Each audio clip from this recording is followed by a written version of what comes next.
Assalamualaikum warahmatullahi wabarakatuh. Apa kabar? Ketemu lagi bersama Pak Niko hari ini.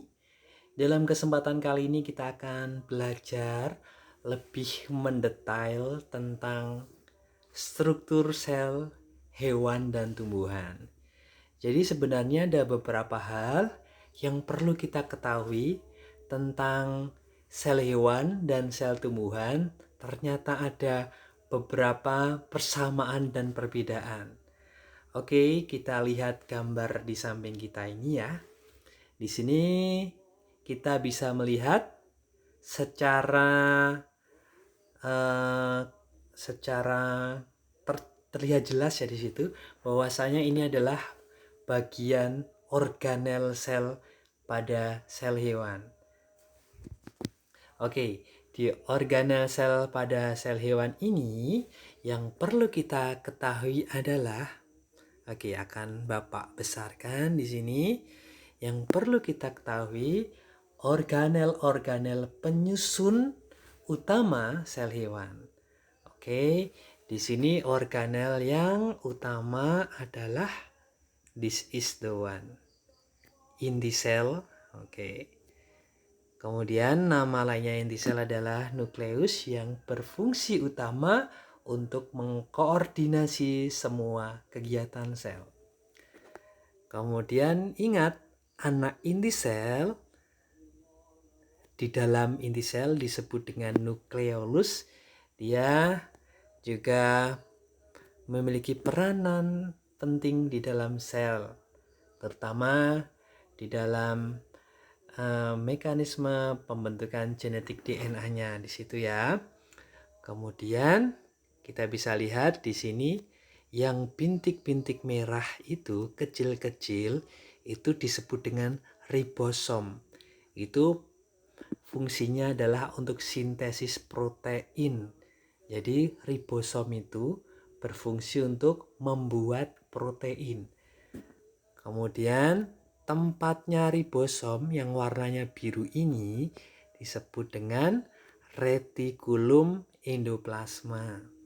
Retikulum endoplasma yang ada ribosomnya, ada titik-titik merah itu, berarti dia retikulum endoplasma yang kasar karena ada ribosomnya.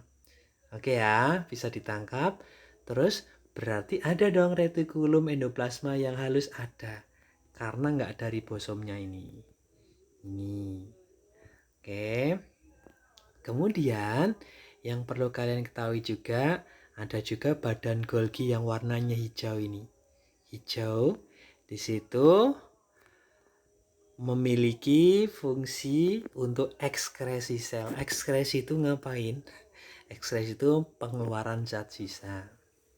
Kemudian yang dimiliki hewan tapi tidak dimiliki oleh tumbuhan. Nah, ini perlu kalian garis bawahi ya. Di sini yang pertama ada ini, lihat yang warnanya hijau ini. Hijau kecil ini. Hijau kecil ini dia disebut dengan lisosom. Organel yang berupa kantong terikat di dalam membran yang berisi kandungan enzim hidrolitik. Jadi dia dipakai untuk mengontrol pencernaan intraseluler. Jadi dia nanti fungsi utamanya adalah memakan sel-sel mati gitu. Jadi dia atau lisosom memiliki fungsi untuk pencernaan sel. Kemudian yang kedua ada yang orange ini. Orange ini yang ada kayak benang-benangnya itu. Nah, dia yang disebut dengan sentriol, yaitu struktur berbentuk tabung yang berperan dalam pembelahan sel. Ini tumbuhan nggak punya. Sentriol ini yang punya hewan. Kemudian di sini yang bagian utama juga namanya mitokondria.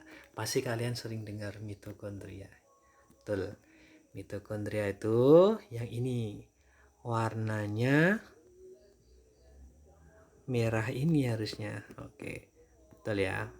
Warnanya merah. Ini yang terdiri atas matriks itu kayak ruangan gitu.